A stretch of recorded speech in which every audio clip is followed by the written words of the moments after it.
বোয়ালখালীত হাজী হাসমত খান স্মৃতি সংসদের উদ্যোগে দ্বৈত ব্যাডমিন্টন টুর্নামেন্টের উদ্বোধন করা হয়।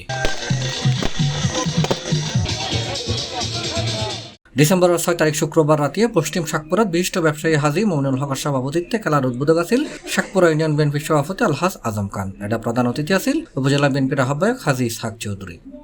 নতুন প্রজন্মকে খেলাধুলার মাধ্যমে উন্নত খেলাধুলা যেন উপহার দেয় দেশবাসীর জন্য, আমি সেটা কামনা করে আজকে খেলা শুভ উদ্বোধন করলাম।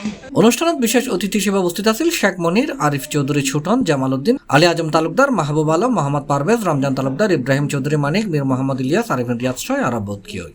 এই ধরনের খেলাধুলার মাধ্যমে, এই ধরনের আয়োজনের মাধ্যমে যে বর্তমান যুব সমাজকে, কিশোর সমাজকে যে সঠিক পথে ফিরিয়ে আনার জন্য এই ধরনের প্রতিযোগিতা অত্যন্ত গুরুত্বপূর্ণ।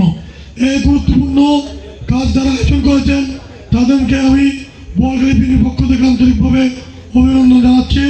এই সময় অন্যান্যর মাঝে উপস্থিত আছেন হাজী মোহাম্মদ জাহেদ, তহিদুল ইসলাম জুয়েল, নুরুদ্দিন মুন্না, সালেক, ইদ্রিস, আনিস, মুন্না, সাইফু, আরমান, ওয়াহিদ, টিফু, রিফাত ইসলাম, মানিক সহ আরো বহুত কি হয়। এটা খেলা পরিচালনা করছে মোহাম্মদ ওসমান গনি, আবির, আবিদ খান, ইসফার খান, আসিফ, সাজিদ, রুমি, আবদুল্লাহ, রাহাত।